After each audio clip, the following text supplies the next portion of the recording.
तो उत्तराखंड के कौन कौन से प्रकार के नमक होते हैं अभी हमें इन साल में पता है। जैसे मैं तो उत्तराखंड से हूँ पर मेरे दोस्त बाहर से हैं, उन लोगों को इस बारे में नहीं पता था, पर उन लोगों ने इस चीज से ज्यादा तो हमारी उत्तराखंड की संस्कृति आगे बढ़ती है। काली हल्दी इसको कहा जाता है, ये किस तरीके की हल्दी आप बताइए इसके बारे में। इसका मेडिसिनल उपयोग है और ये एंटी कैंसर है, एंटीऑक्सीडेंट है और जलन वगैरह में बहुत सारी चीज़ों में इसका उपयोग। कहाँ होती है इसकी पैदावार, कैसे पैदावार होती जंगली हल्दी है और अभी हमने एक प्रयोग किया कि हमने करीब 50 किसान जनपद उत्तरकाशी के डुंडा विकास खंड में 50 किसानों को ये 5-5 किलो दी है। है। देहरादून में आज श्री अन्न महोत्सव की शुरुआत हो चुकी है। 13 तारीख से लेकर 16 तारीख तक इस महोत्सव को चलाया जाएगा और इस महोत्सव में आप देख सकते हैं कि दूर दराज के क्षेत्रों से यहाँ पे छात्र देखे जा सकते हैं, महिलाएं मौजूद हैं और कई तरह के किसान जो है दूर दराज के क्षेत्रों से यहाँ पहुंचे हैं। यहाँ तमाम तरीके के स्टॉल लगे हैं जिनमें कि सरकारी विभाग के स्टॉल्स भी मौजूद हैं, कृषि विभाग है, यहाँ पर उद्यान विभाग है, मत्स्य विभाग भी मौजूद है। और मुख्यमंत्री पुष्कर सिंह धामी ने इस महोत्सव का आज शुभारंभ किया। इसके साथ साथ उनके साथ शिशुपाल शाह भी मौजूद थे जो उत्तर प्रदेश के कृषि मंत्री हैं। उनके साथ साथ कृषि मंत्री गणेश जोशी ने इस के आह्वान पर यह महोत्सव चलाया जा रहा है। प्रधानमंत्री नरेंद्र मोदी के आह्वान के बाद यूनाइटेड नेशंस ने इंटरनेशनल ईयर ऑफ मिलेट्स की घोषणा करी थी।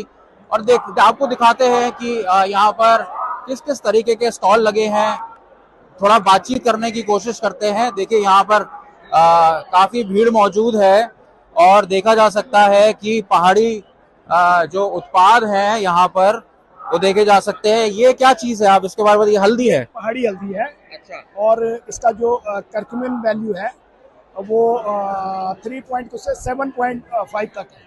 ये हमारी अपनी उत्तराखंड कर्क्यूमिन लेवल है। जी जी। एक और आपको एक अद्भुत चीज यहाँ पे दिखाना चाहेंगे। अभी यहाँ पर काफी छात्र मौजूद हैं। आप ये देखिए, ये काली हल्दी इसको कहा जाता है, ये किस तरीके की हल्दी आप बताइए इसके बारे में। इसका मेडिसिनल उपयोग है और ये एंटी कैंसर है, एंटीऑक्सीडेंट है और जलन वगैरह में बहुत सारी चीज़ों में इसका उपयोग। कहाँ होती है इसकी पैदावार, कैसे पैदावार होती है। जंगली हल्दी है और अभी हमने एक प्रयोग किया कि हमने करीब 50 किसान जनपद उत्तरकाशी के डुंडा विकास खंड में 50 किसानों को ये 5-5 किलो दी है। तो अभी ये जो बीज भी है ये हम उत्तरकाशी के डुंडा ब्लॉक में पैदा करते हैं। इसकी लागत कितनी आती है। इसकी लागत, इसको हम बीज 1000 रुपए किलो बेच रहे हैं और इसका पाउडर जो है वो लगभग 5000 रुपए किलो है, जो मार्केट उसका 5000 किलो जी 5000। क्या खासियत है ये मेडिसिनल वैल्यू है इसकी, ये बहुत सारी दवाइयों में। किसान अगर इसको बोए तो उसको क्या लागत आती है, क्या कोई भी पहाड़ का किसान इसको बो सकता है। सर लागत तो सबसे पहले तो किसान को एक बहुत बड़ा फायदा है क्योंकि पहाड़ों में हर एक जगह जंगली जानवर बहुत ज्यादा नुकसान कर रहे हैं और हमारी जो पारंपरिक फसलें थी उनको उगाना और उनको वो करना हमारे लिए दुश्वार हो गया है। ये हल्दी का जंगली जानवर को दूर रखती है। इस स्थिति में अगर हम इसको करते हैं तो इसको जंगली जानवर बिल्कुल नुकसान नहीं करते हैं। जो सुअर वगैरह पूरा नुकसान कर रहे हैं तो उनसे भी बचा जा सकता है, किसान अच्छी लागत इससे। और क्या क्या उत्पाद हैं इसके अलावा आप दिखाइए जरा। ये मिलेट्स है, ये हमारा डोडा है, झंगोरा है, ये रागी जो मिलेट्स उत्सव हमारा चल रहा है, इस तरीका है। ये इसको हमने घराट में पीसा है। इससे क्या क्या फायदा होता है, किस तरह से, जैसे रागी है तो रागी के फायदे के बारे में, ये घराट का पिसा हुआ है। सर इसकी एक तो न्यूट्रिशन, जो भी रागी में जो भी न्यूट्रिशन रहते हैं वो बरकरार रहते हैं घराट से पीसने में। और ये इंटरनेशनल मिलेट वर्ष चल रहा है तो इसके साइंटिफिक वैलिडेशन तो पूरे विश्व में आज सबको पता है कि इसके क्या क्या फायदे हैं। और घराट से पीसने से इसके न्यूट्रिशन जो वैल्यू है वो और ज्यादा बरकरार और ये बहुत अच्छा हो जाता है इसकी गुणवत्ता। आगे और दूसरे काउंटर्स पे चलते हैं, आपको दिखाते हैं और दूसरे किस तरह के प्रोडक्ट्स हैं। देखिए यहाँ पे छात्र जो हैं वो पहाड़ के दूसरे प्रोडक्ट्स के साथ नजर आ रहे हैं और बातचीत करने की कोशिश करते हैं। आप लोग कहाँ से हैं? Doon business school. और यहाँ पर आज आप लोग किसी फेस्ट के लिए आए हैं, ग्रुप उसमें आए हैं, कैसा लग रहा है? स्टॉल लगा है वहाँ पर। इसमें क्या है स्टॉल में? आप एग्रीकल्चर मिलेट्स के इम्पोर्टेंस के ऊपर हम लोग ने पूरा मॉडल्स और पोस्टर्स वगैरह बनाए। क्या क्या सीखने को मिला आप लोगों को, कुछ बताइए। हमने यहाँ पे, जैसे अब हम यहाँ पे आए हैं तो उत्तराखंड के कौन कौन से प्रकार के नमक होते हैं अभी हमें इन साल में पता है। जैसे मैं तो उत्तराखंड से हूँ पर मेरे दोस्त बाहर से हैं, उन लोगों को इस बारे में नहीं पता था, पर उन लोगों ने इस चीज के जाना तो हमारी उत्तराखंड की संस्कृति आगे बढ़ रही है। तो आपने बताया है अपने फ्रेंड्स को कि क्या क्या चीजें हैं? इनका ये स्टॉल है तो इन्होंने हमें बताया कि किस टाइप के हम कैसे कैसे से यूज कर सकते हैं, किसकी चीज से बनते हैं। तो आप आगे आइए, सबसे खास चीज क्या है आपके यहाँ पर? सब पहाड़ी नमक है, ये सिलबट्टे में प्रोसेस होते हैं, तो सिलबट्टे में बनते हैं। 55 प्रकार के सॉल्ट्स बनाते हैं जिसमें रॉक सॉल्ट का उपयोग होता है और पहाड़ के कौन सा है इसमें पहाड़ी नमक? ये सारे पहाड़ी नमक है।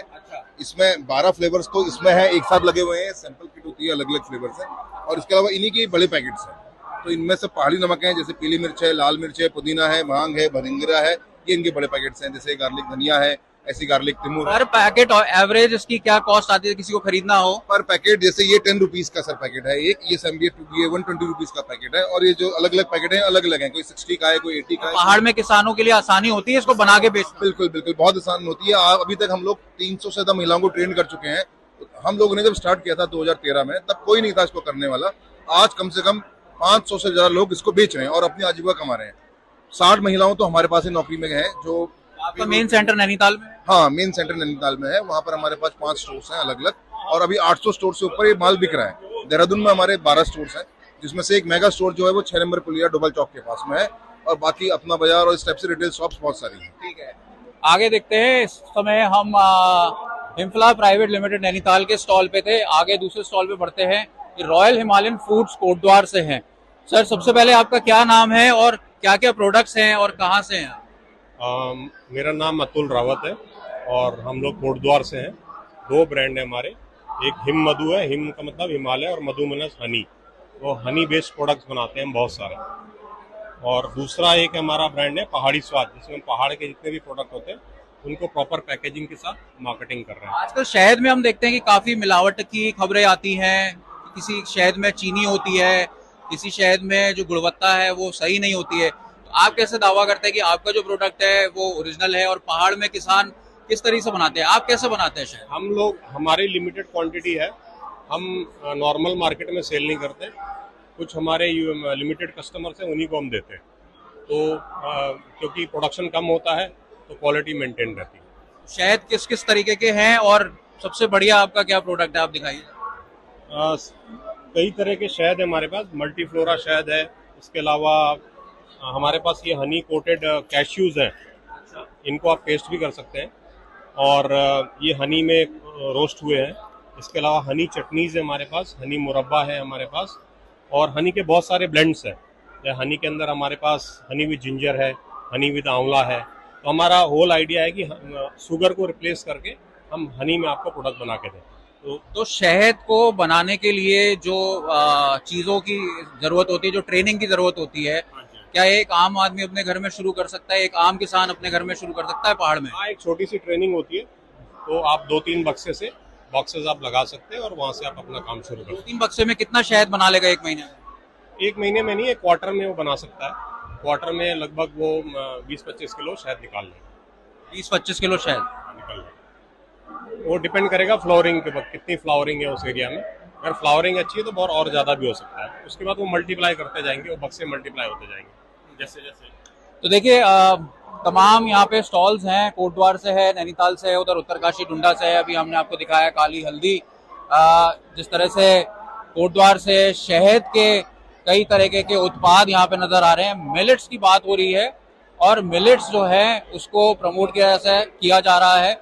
जैसे उत्तराखंड के झंगोरा, मंडुआ, ये काफी सबसे ज्यादा प्रचलित पहाड़ों में है। हालांकि इनको पहचान जो है वो बाहर अभी मिलना बाकी है, और काफी सारी चीजें जो है उत्तराखंड ऋषिकेश में बन रही है।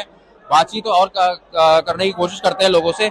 आपका क्या नाम है, कहाँ से हैं आप? आदित्य जी, मैं केरला से। केरला से हैं आप? ऋषिकेश में आप कर रहे हैं इन चीजों का काम? मतलब पार्टनर्स के साथ, हम 3 पार्टनर्स हैं यहाँ। चिया फ्लैक्स के उगाते हैं, कोऑपरेटिव बना के, फार्मर कोऑपरेटिव बना के हम यहाँ ऑर्गेनिकली बनाते हैं सीड्स के। हाँ जी। क्या क्या बनाते हैं आप, क्या क्या प्रोडक्ट्स हैं आपके?